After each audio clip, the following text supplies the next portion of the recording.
Hello, good day. So for this video, we're gonna talk about the My Account menu and its sub-menus.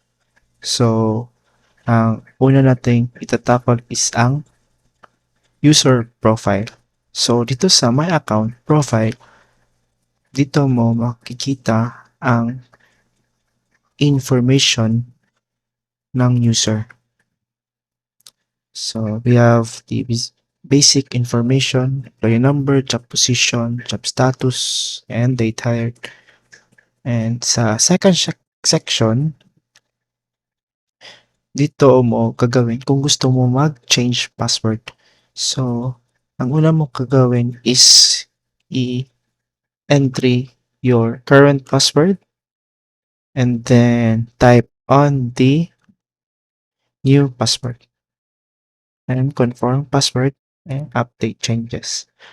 So, yun na magiging password mo.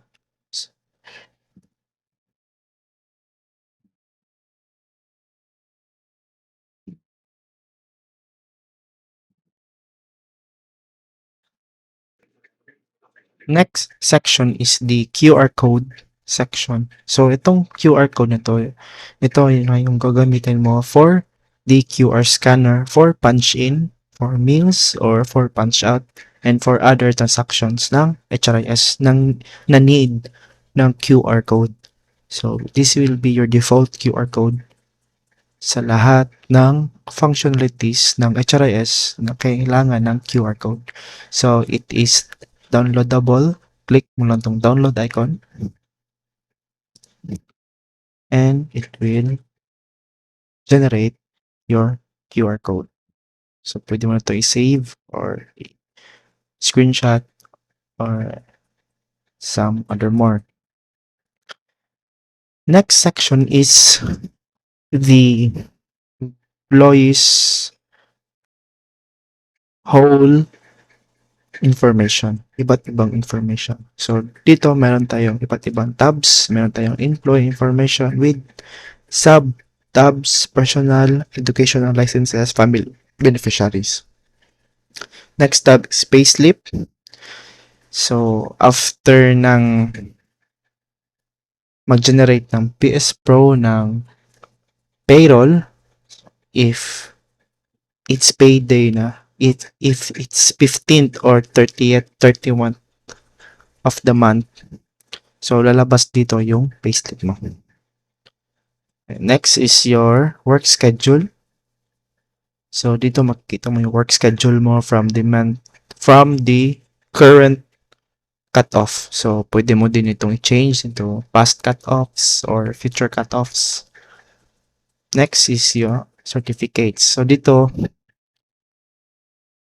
mo ilalagay yung mga nakuha mo na certificates, yung mga eligibility mo dito mo yun ilalagay.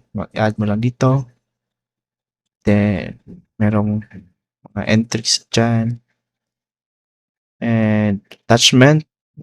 And sa type, you can manually add, you can customize eligibility.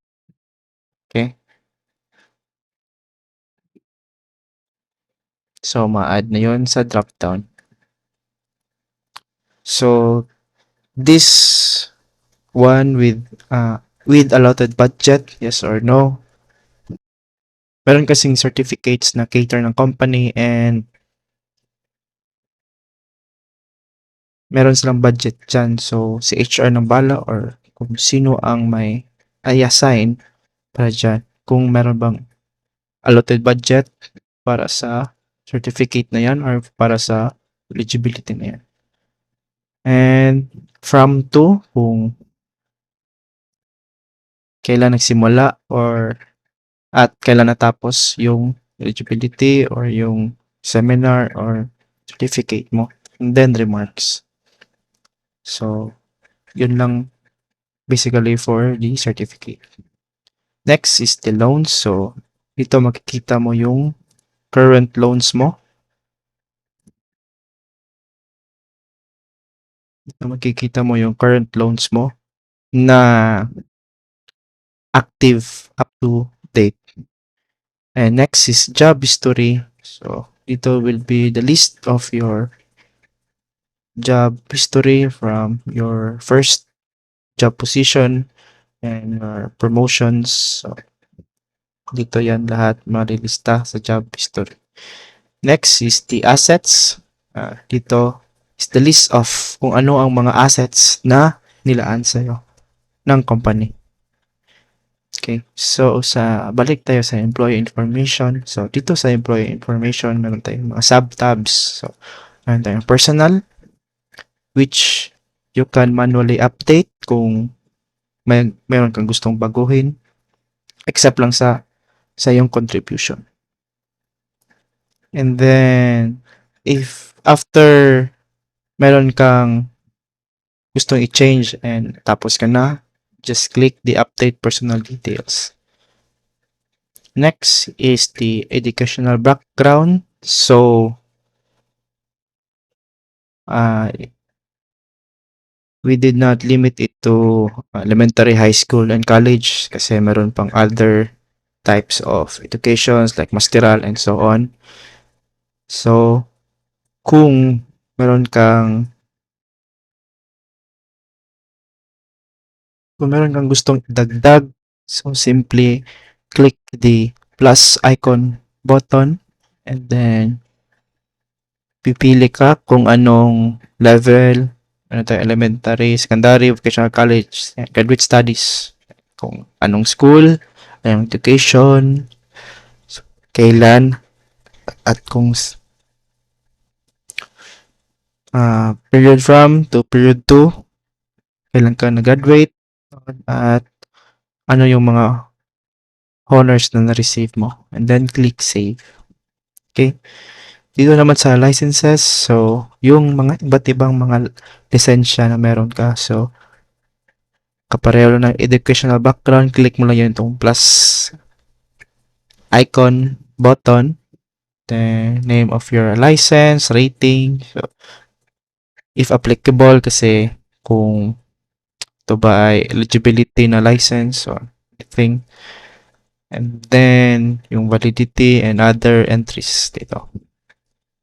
Next is the family, so your father's name, mother's name, and then pag tapos ka na mag-edit dyan, just click update family details.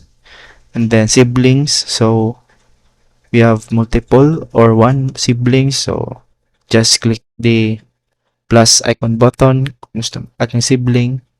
Meron lang dyang konting information na kailangan.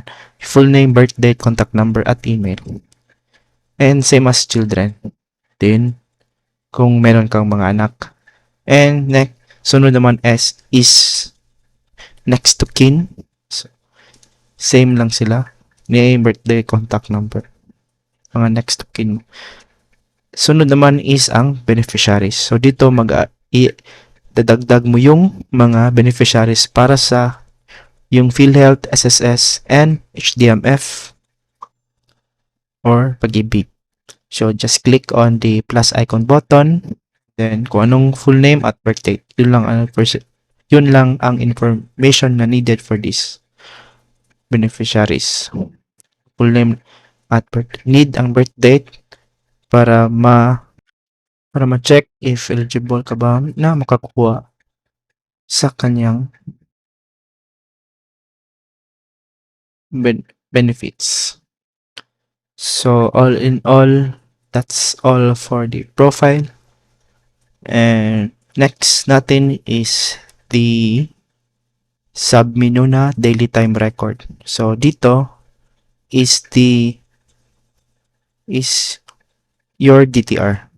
The user's DTR. Kung sinong nag-login, ito ang kanyang DTR. So, this is by cutoff. So, makikita na din dito na may table with the list of your schedule and your punch in, punch out, and your break time. So, dito makikita ni employee kung meron ba siyang missing, meron ba siyang on time, meron ba siyang early out, late, meron ba siyang holiday, meron ba siyang leave. So, lahat yan matatatak dyan sa DTR.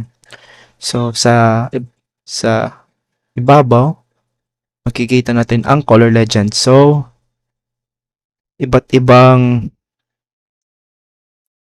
type ng pag-punch in mo or leave mo. So, meron lang siyang specific na color. Pag green, on time ka. Pag white, blue, day off yan. Pag purple, leave. Pag orange, missing. Pag pula, late or early out. And then pink for holiday. So, let's try if mayroon bang mga existing dito.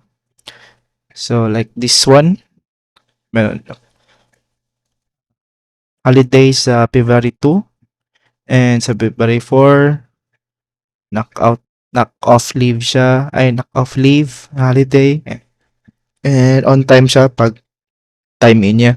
So, siguro wala nang time out dito kasi nag-knock off leave na. So, early out due to storm. So, wala nang okay na walang punch out. And then, meron din tayo sa break. So, sa schedule ng mga punches at sa break na punches, iba yung meaning ng pula. Dito, pag punch in, pag nagpula dito sa punch in, meaning you're late in. Pag sa punch out, meaning you're early out. Sa break, iba naman. Dito naman, pag time out niya, so, yung una, time out, before time in. So, early out siya. Nag-early out siya sa kanyang break. Ay, nag-early out siya sa kanyang schedule para sa break. And then, on time siya sa pag-in niya for his or her next working schedule. Okay. So, if ang employee ay may reklamo sa kanyang TTR, like for example, sasabihin niya na, uy, sa February 2, mali ito, hindi ako missing, mayroon akong punch in at punch out dito. Hindi dapat ito missing. So, he or she can file a DTR correction. So, to file a DTR correction, just click on the edit icon beside sa date nga gusto mong i-file. For example, gusto niya mag-file sa February 2. So, click niya itong edit button beside sa February 2. And may lalabas dyan na dialog na form for DTR correction. So, dito makikita natin ang schedule time in. So, this is his or her working schedule and his or her actual punch in, punch out. So, naka-none kasi missing siya dito in both punch in and out. So, gusto niya i-correct. So, let's say 7:57 a.m. nang-kain na siya at nag-out siya ng 5 p.m. Next, the remarks. Kung meron pa siyang gustong sabihin kung bakit gusto mag-file ng TTR correction. I have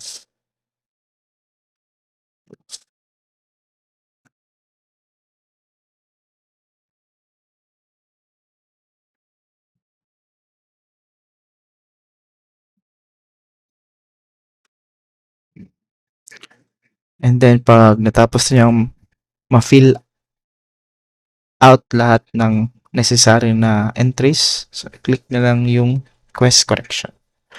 So, may lalabas na warning dialog na, are you sure you want to proceed? Please double check. So, para meron pang time si empleyado na mag-double check sa kanyang file na DTR correction if may mamali.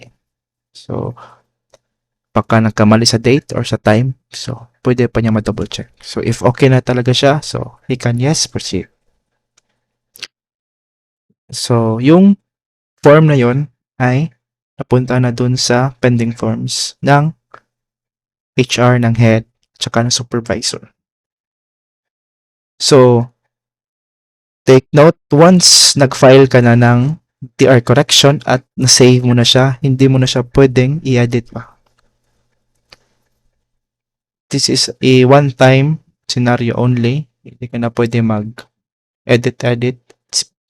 It's because baka while nag-edit ka ay na-approve na yung form mo at baka magkamali-mali na yung data. So this is a one-time filing only. So much better na double check mo talaga yung mga entries mo sa DTR correction na form.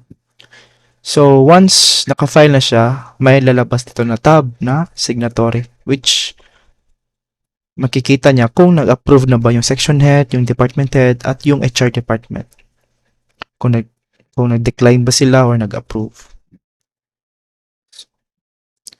And then after nyan, if yung DTR for the whole cutoff mo ay okay na, so you can click the accept daily time record. So itong accept daily time record is the proof na okay ka na sa DTR mo for this cutoff na wala nang dapat pang baguhin. So para makaproceed na si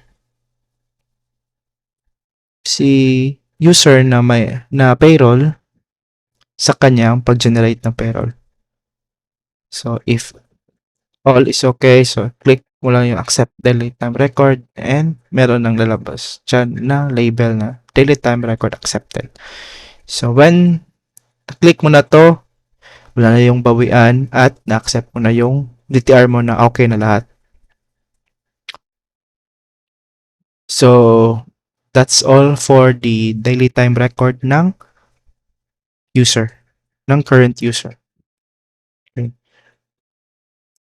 Next is the my reprimand. So dito sa page na to, dito lahat ng mga reprimands mo, yung mga lahat ng kailangan ng disciplinary actions or ng explanation sa'yo kung meron ka bang nagawa or meron ka bang mga policy na hindi mo nasunod. So, dito yan nalabas. So, ang maka-issue lang nito is ang HR or other users na may role na meron silang access para sa reprimands, to create reprimands. Okay? So, next, sa my account, itatakol natin is ang request forms. So, dito sa request forms, basically, dito ka magre-request ng kung gusto mong file ng leave, change schedule, undertime, overtime. So, sa ibabaw, makikita natin ang available leave credits mo, paid leave credits. So, for now, wala. Zero lahat. So, if mag-request tayo ng leave, so, ang pay and leave mo ay without pay kasi wala kang available na leave credits for all type of leave credits. So, pipili ka lang ng type of leave. So, kung wala sa choices, just click others and ikaw na mag-manual na type. Birthday leave. Then, pay and leave without pay kasi wala kang paid leave. Wala kang credits. Next is from to. So, from March 4 to March 7, mag-leave ka. So, it's a total of 4 days.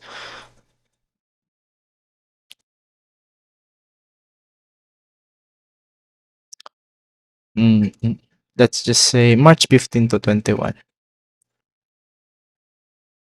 Mm. Ah,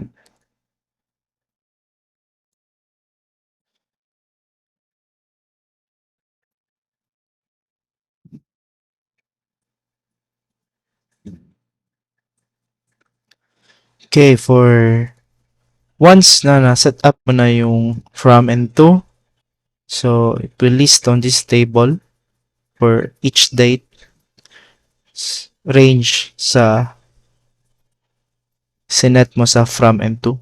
So, kasi pwede kang maka-select ito if half day lang or whole day.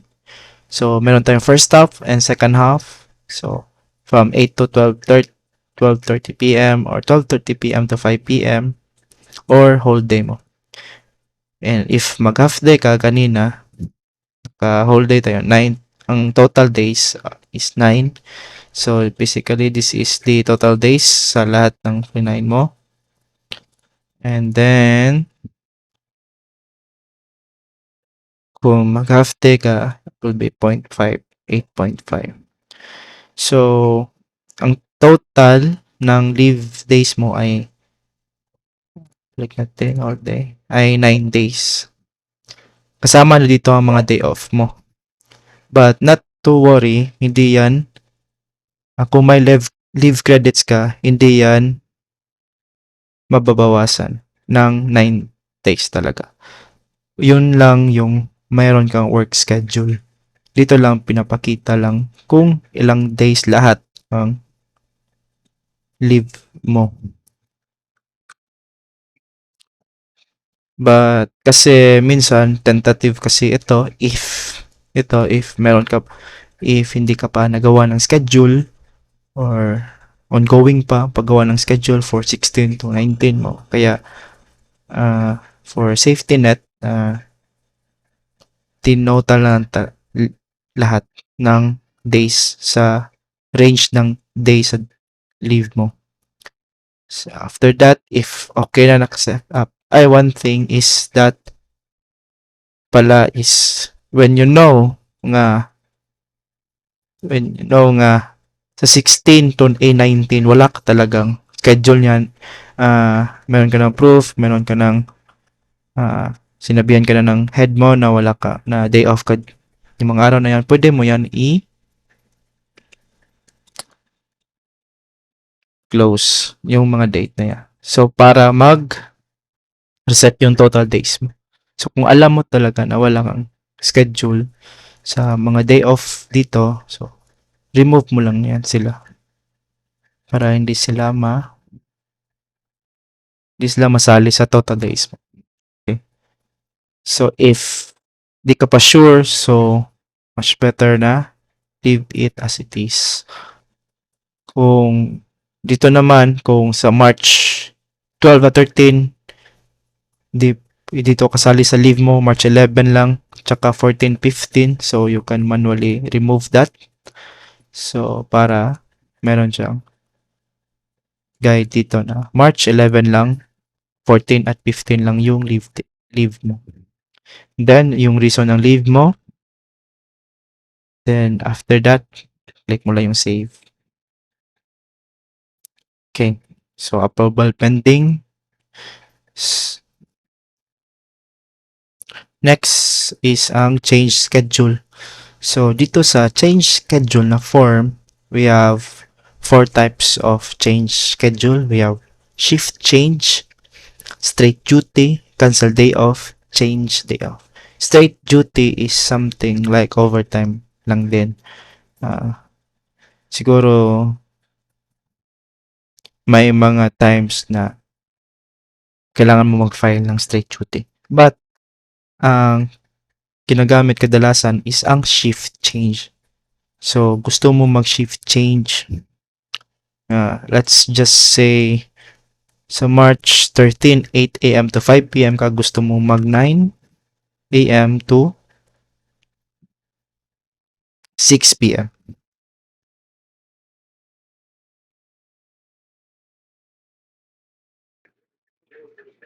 So, once na dito pala yung schedule mo, yung working schedule mo, mamimili ka kung anong date ng work schedule ang i-shift change mo. Tapos dito, yung actual na gusto mo i-change. From 8 to 5, gusto mo siyang i-change into 9 to 6 p.m. And then your reason, and then save. So, sa straight duty, pareho lang din. Dito, yung work schedule mo, tapos straight ka from 5 p.m. to 9 p.m. Ganun lang. Sa cancel day off is gusto mo i-cancel yung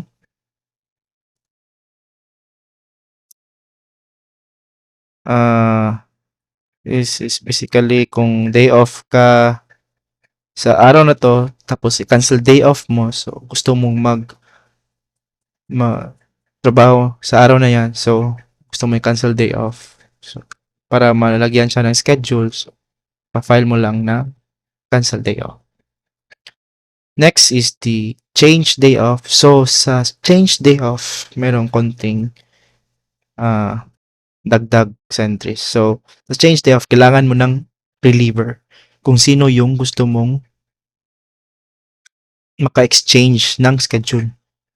So, para maka-select ka kung sino yung empleyado nga gusto mo maka-exchange ng schedule, so click mo lang tong select reliever and then let's just say it.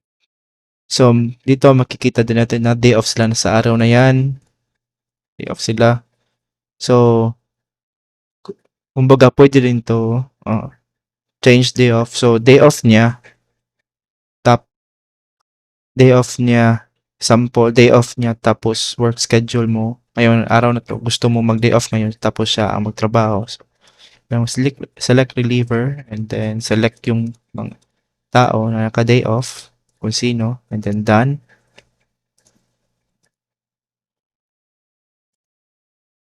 And done. So, sa kanya day off. So, sa 14 na schedule mo, change mo sa day off niya. And then save. So, pag may reliever ka, ang nangyayari, kailangan mo din ng approval sa kanya sa ka-exchange mo. Kung mag-approve siya, and so pwede na maka-approve ang section head, department head, and HR department. So, yun lang, simple as that sa change schedule. May 4 na category: shift change, straight duty, cancel day off, and change day off. Sa shift change, kailangan mo lang mag-change ng shift mo. Sa straight duty, parang overtime lang. Cancel day off, ano lang, pag day off mo ngayon at gusto mong mayroong work schedule kasi gusto mong trumabaho or uh, tinawagan ka na kailangan mag-duty ka ngayon, so kailangan mo lang mag-file ng cancel day off. And the last one is the change day off, which is yung day off mo or yung work schedule mo ay exchange mo sa work schedule ng iba or sa day off ng iba. So mag-exchange kayo sa day off mo at sa work schedule niya or sa work schedule mo at sa day off niya. So that's all sa change schedule. Next is the undertime. So sa undertime form, meron tayong dalawang undertime type. Meron tayong time in and time out. Time in is for pag late in ka. So para hindi yan makatasan for late, so magfa-file ka ng undertime time in kasi sa punch in ka na late. So pag gusto mo namang umuwi ng maaga at para hindi yan ma-late out, or reconciliate mo, we can say it as a early out kung gusto mo mag-early out na walang kaltas na masyadong malaki. So, other time type mo ay time out. So, sa time out ka gusto mag-adjust ng time. And then, select ka lang ng date ng working schedule mo. Then, kung time out, so gusto mo lumabas ng 3 p.m. And this will be recorded in your DTR. Yung undertime mo and leave mo. Okay, and then reason. And then save.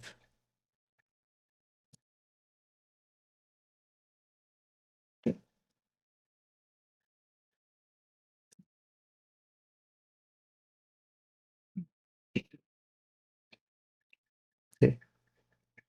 Next is the overtime. So, sa request overtime, sa form na ito, meron tayong limang overtime type. Rest day overtime, meaning yung day off mo, tapos pina-OT ka. Meron tayong before shift, meron tayong after shift. So, before shift overtime is before sa working schedule mo. Before sa time in mo, may overtime ka. Ang after shift overtime is simply pag sa out mo. Pag out mo at nag-overtime ka. Ang on-call, something like rest day overtime. Ito, tinawagan ka at kailangan mo mag-duty. Shift scheduling is for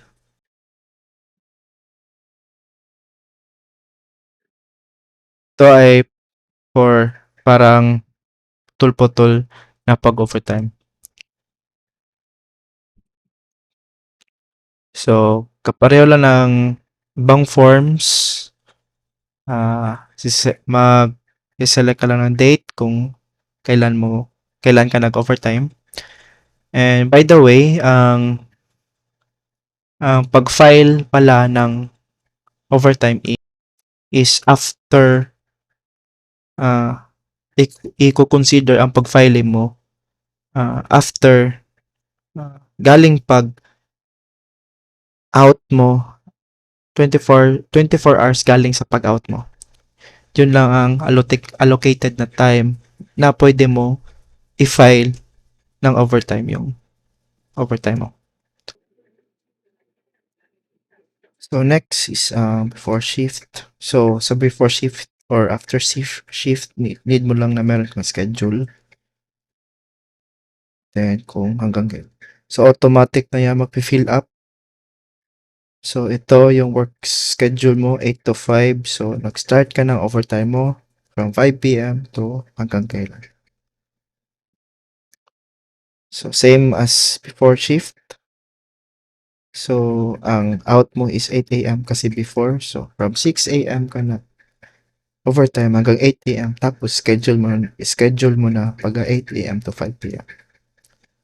So lahat ng overtime na form will be considered basta yung from out mo 24 hours after nyan i-consider pa yung pag-file mo ng overtime. Beyond that, hindi na yun masisave. So, let's try that one. So, katulad nito, so March 7, so lagpas na ng 24 hours. So, failed. Filed overtime is beyond 24 hours. So, yun lang for the request forms. Next sub-menu is the approve as reliever. So, dito sa page na to, dito ka mag-approve ng mga change schedule na ikaw yung ginawang reliever. So, i-approve mo yon kung gusto mo na makik-exchange sa kung sinong empleyado na gusto makipag-exchange sa'yo. So, basically, yun lang ang functionality for this page. Mag-approve ka lang kung sino ang gustong makipag-exchange sa'yo ng schedule. So, that's all for the My Account. So, going back, My Account profiles, just your basic information, work schedule, payslips, and job history, loan certificates, and assets. Delete time record is will be the list of your punches and work schedules for a specific cutoff. My reprimands, ito lang yung ikita mo yung mga nagawa mong bawal na nagawan ka ng mga reprimand. Request forms, dito ka magpa-file ng leave, change schedule under time at overtime. And lastly, approve as reliever is dito ka lang mag-approve kung sino ang gusto makipag-exchange sa'yo ng schedule or ng day off. So that's all for my account. Thank you.